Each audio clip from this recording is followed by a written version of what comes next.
wish I wasn't here right now. So, I don't have anything. I don't have any bargain bin reviews. I don't have anything like that. The Evil Haberdasher just wants to sleep, so good day. Although, okay, here's a question. Why do you all like this? Why are you enjoying this storyline that's happening right now? Why do we like crazy, convoluted storylines? And it's not just this channel. It's not just this storyline. It's so much media that has come out of the last 2 decades. You can start to see it happening at the turn of the century, in the late 90s and early 2000s. And I think a big part of it is that comics, in particular, were starting to become a little bit more mainstream. Now, comics haven't always had crazy, convoluted storylines, but they did start to develop those as well.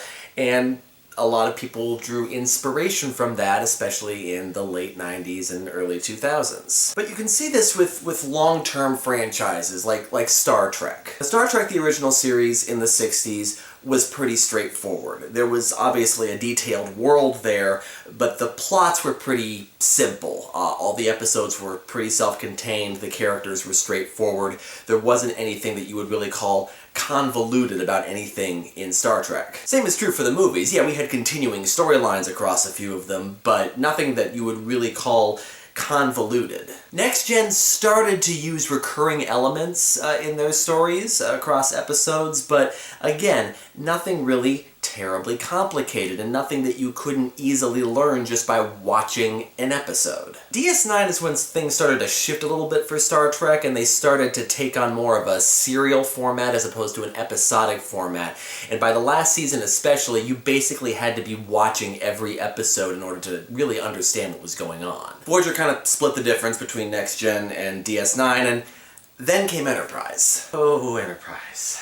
Enterprise, first 2 seasons were pretty much along the same lines as like Next Gen or Voyager, but then you got into season 3 with the whole storyline in the Xindi, and then you got into season 4 where they were trying really, really hard to make us make sense of the whole temporal Cold War business that they were trying to do. That was convoluted, and I think that's probably a big part in why that series got canceled after 4 seasons. So okay, maybe we weren't ready for those storylines at that point yet. It was still in the early 2000s after all, but then you look at some of the stories that started to come a little bit later. Doctor Who, another great example. The classic episodes, very straightforward. Very much just the stories self-contained within the episode. They had a few recurring elements in later seasons, especially towards the end. They had a lot of recurring elements across stories, but again, nothing terribly complicated. But then the new series in 2005, completely different. It starts out in kind of an episodic nature, but as the series goes on, you realize that they've been dropping these little hints throughout the series,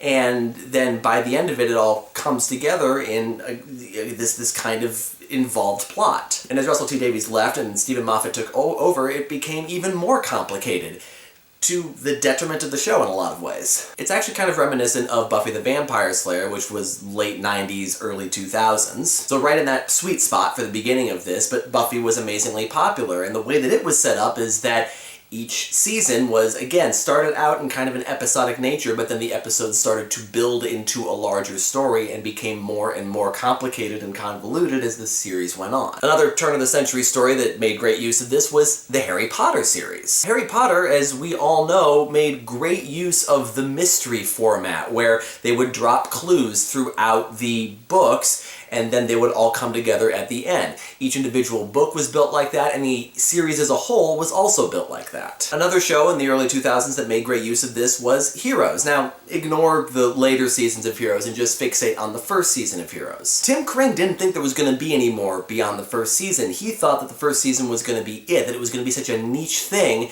that he was only going to make the first season, make it really, really good, and then just leave it at that for the people who loved it. But more people loved it than he anticipated, which is why we had the ill-advised second, third, and fourth season of Heroes. But Heroes is incredibly convoluted. There are so many characters and so many different lines and plots and different things happening. They build a whole web out of it, a literal web of yarn in one episode. They build out of the incredibly intricate plot lines that are happening in this television series. Television wasn't supposed to be like this. Television was supposed to be simple. It was supposed to be mindless. But it has grown into something more as we have discovered the best way to use it. So the real question here is, why?